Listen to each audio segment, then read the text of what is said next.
اعوذ باللہ من الشیطان الرجیم بسم اللہ الرحمن الرحیم قل هو اللہ احد اللہ الصمد لم یلد ولم یولد ولم یکن لہ کفوا احد صدق اللہ العظیم۔ Day student on line classes PGC کی طرف سے میں آپ کا ٹیچر محمد سلیمان آپ سے مخاطب ہوں۔ السلام علیکم۔ امید ہے کہ آپ تمام میرے اسٹوڈنٹس خیر و عافیت سے ہوں گے۔ اللہ تعالیٰ آپ کو حفظ و امان میں رکھے، اللہ تعالیٰ اس مصیبت سے نجات دے، ہم سب کو جو ہے خیر و عافیت سے رکھے۔ PGC کا مشن، اور mission to help the students, ہمارے بچے گھروں میں بیٹھ کر اپنا تعلیمی ضیاع نہ کریں بلکہ وہ باقاعدہ پڑھتے رہیں تاکہ اپنا فیوچر برائٹ کر سکیں۔ اسی حوالے سے بیٹا 10th کلاس کا لیکچر نمبر 1 جو ہے وہ ہے Islamisation by general Zia ul Haq, general Zia الحق کا دور حکومت، اور اس میں ہمارا جو ٹاپک ہے وہ implementation of Islamic points, Islamic reforms, اسلامی اصلاحات، جس کو نام دیا گیا ہے نفاذ اسلام کے لیے کی جانے والی کوششیں۔ ضیاء الحق کو حکومت میں انٹر ہونے کا موقع ملا۔ اس کو 1976 میں ذوالفقار علی بھٹو نے چیف آف آرمی سلیکٹ کیا۔ ذوالفقار علی بھٹو کے حالات انتشار اور اضطراب کا شکار ہو گئے۔ اس کی حکومت میں عدم اعتماد ہوا، کچھ ایسے حالات پیدا ہوئے کہ ضیاء الحق کو مارشل لا لگانا پڑا۔ بھٹو کے خلاف جو ہے مختلف سیاسی جماعتوں نے ایک تحریک بنائی جس کو پاکستان قومی اتحاد کا نام دیا گیا، پاکستان نیشنل الائنس۔ مختلف سیاسی جماعتوں نے 1977 میں انتخابات کرائے گئے۔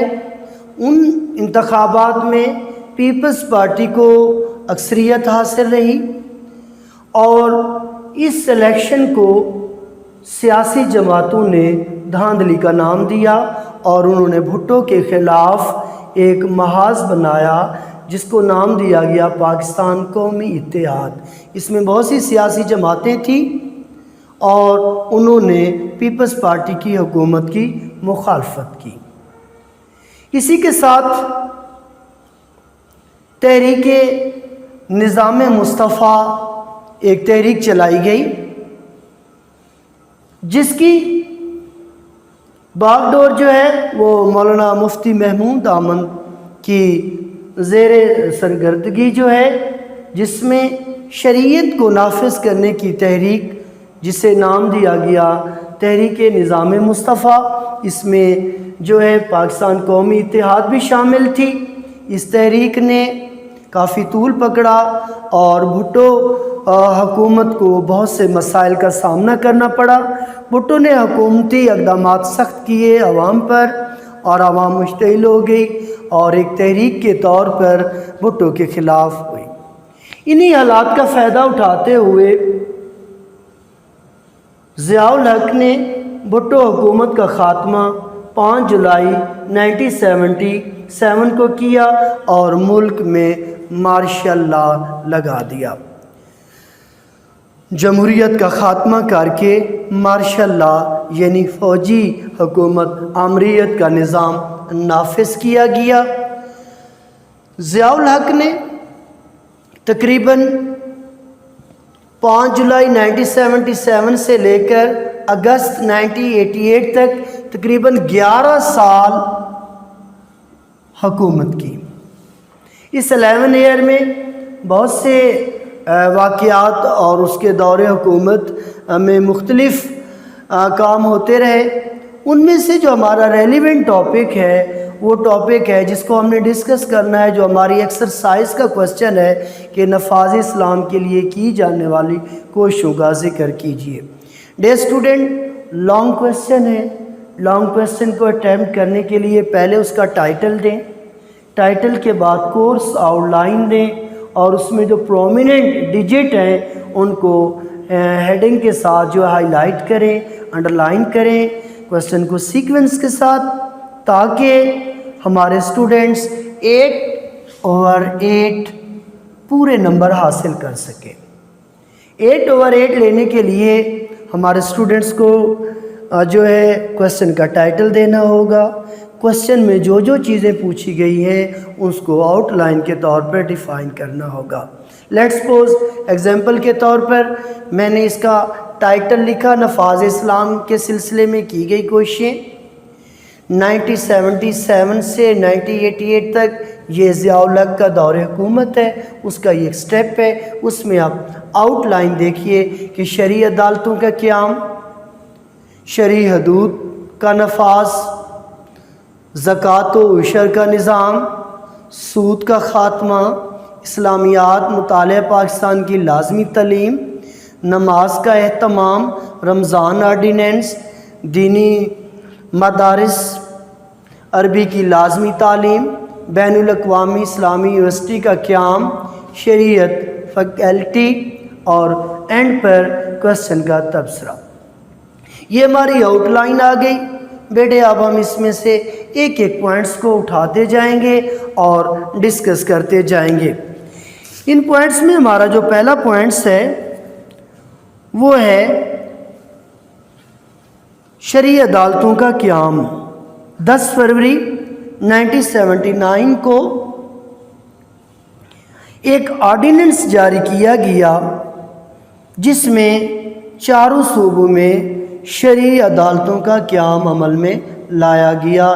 شریعت کورٹس بنائی گئیں جس کا کام، جن میں علماء کو بطور ججز کا درجہ دیا گیا۔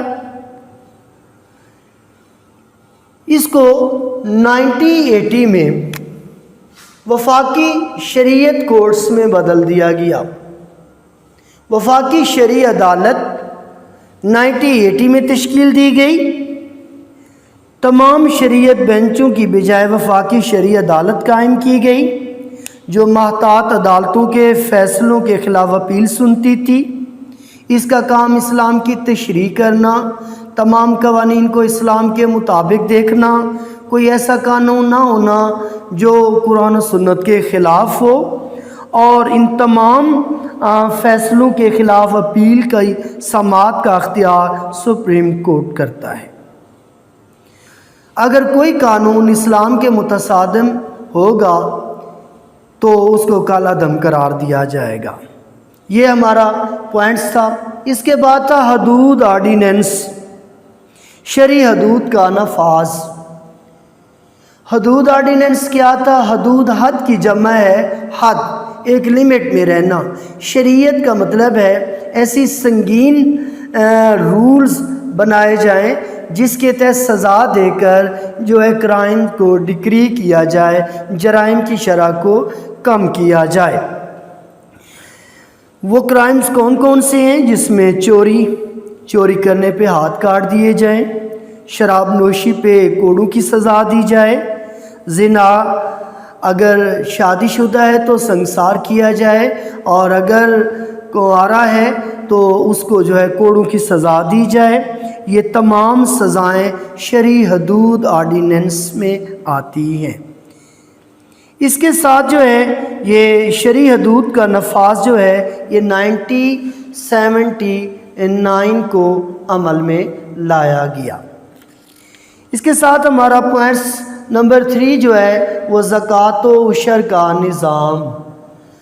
زکوٰۃ صاحب جائیداد سے لے کر غربا، نادار اور یتیم لوگوں میں تقسیم کرنے کا عمل ہے۔ 1 رمضان کو تمام بینکس میں 2.5% کے حساب سے تمام اکاؤنٹ ہولڈرز جن کی اماؤنٹ 3000 سے ابو ہو اس سے 2.5% کے حساب سے بیٹا زکوٰۃ ڈیڈکٹ کر لی جاتی ہے۔ یہ زکوٰۃ کمیٹیاں بنائی جاتی ہیں، یونین کونسل کے لیول پہ پہلے یہ تھیں، اب تو باقاعدہ بیت المال اس کو دیکھ رہا ہے، اس میں وہ پیسہ اکٹھا کر کے غریب نادار اور یتیم لوگوں کو تاکہ ان کو بھی جو ہے برابری کا حصہ دیا جائے۔ اس کے ساتھ ہے عشر۔ عشر وہ ہوتا ہے جو پیداوار پہ لیا جاتا ہے، مثلاً ایریگیشن رقبے پہ 10ویں بوری ہوتی ہے، اور جو نان ایریگیشن ہوتی ہے، بارانی جو بارش پہ فصل ہوتی ہے، اس کا 20% لیا جاتا ہے۔ عشر کا MCQs جو آتا ہے وہ یعنی کہ 10% عشر پیداوار پر جو وصولی کی جاتی ہے اسے عشر کہتے ہیں، اور یہ عشر بھی زکوٰۃ کی طرح جو ہے یہ ناداروں مستحقین میں تقسیم کیا جاتا ہے۔ عشر کا باقاعدہ جو ہے یہ عشر کی وصولی جو ہے وہ باقاعدہ جو ہے وہ 1983 میں کی گئی۔ اس کے ساتھ ہمارا 4 سٹیپس جو ہے وہ ہے سود کا خاتمہ۔ سود سے نجات حاصل کرنے کے لیے 1 جنوری 1981 میں نفع و نقصان کی بنیاد پر جتنے بھی کھاتے اکاؤنٹس کھولے گئے، سودخواری کو ختم کرنے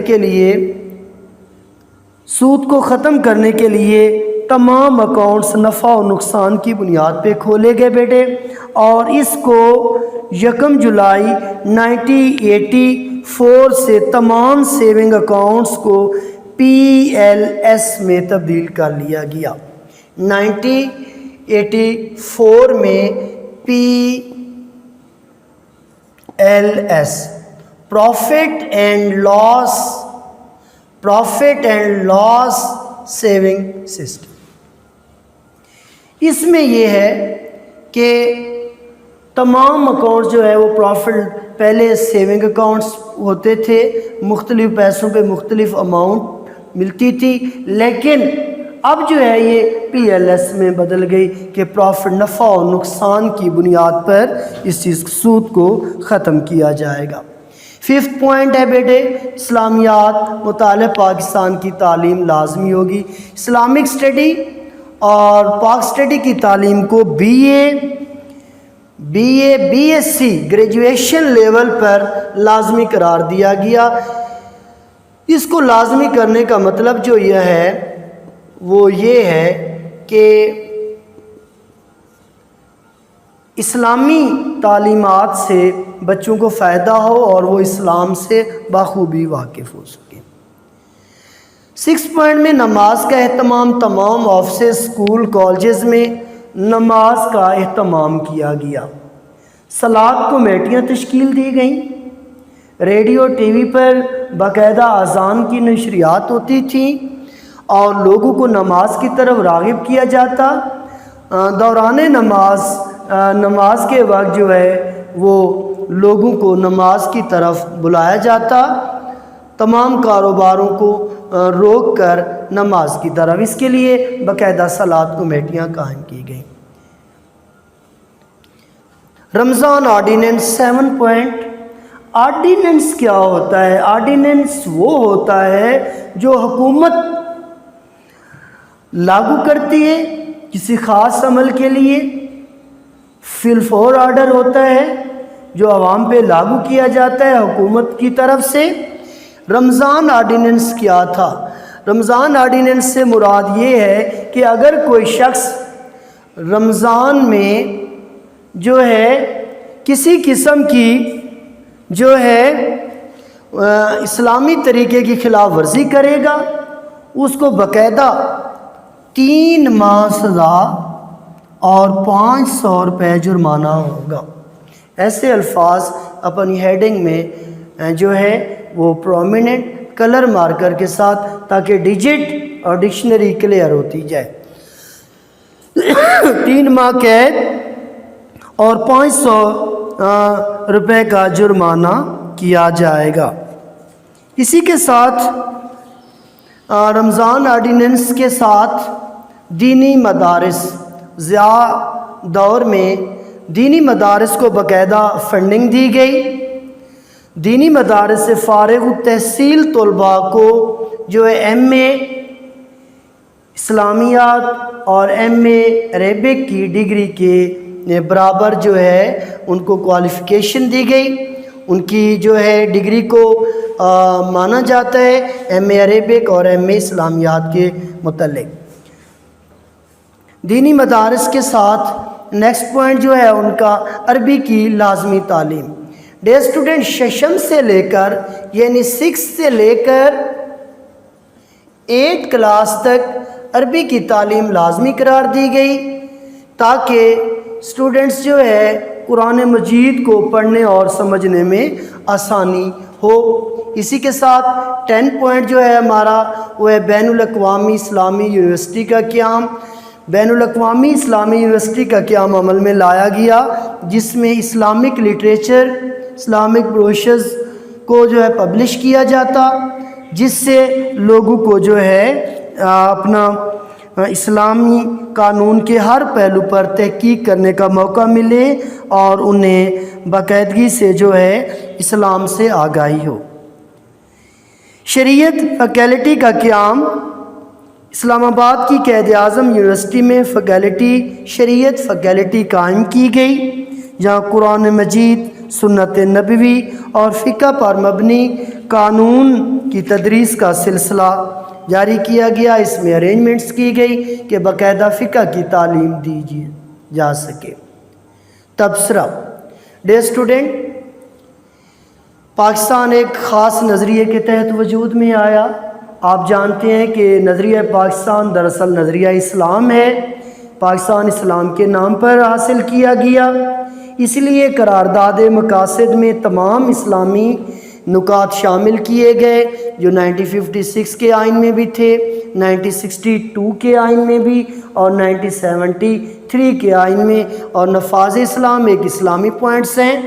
ان کو باقاعدہ ضیاء نے 1973 کے آئین کا باقاعدہ حصہ بنا دیا گیا.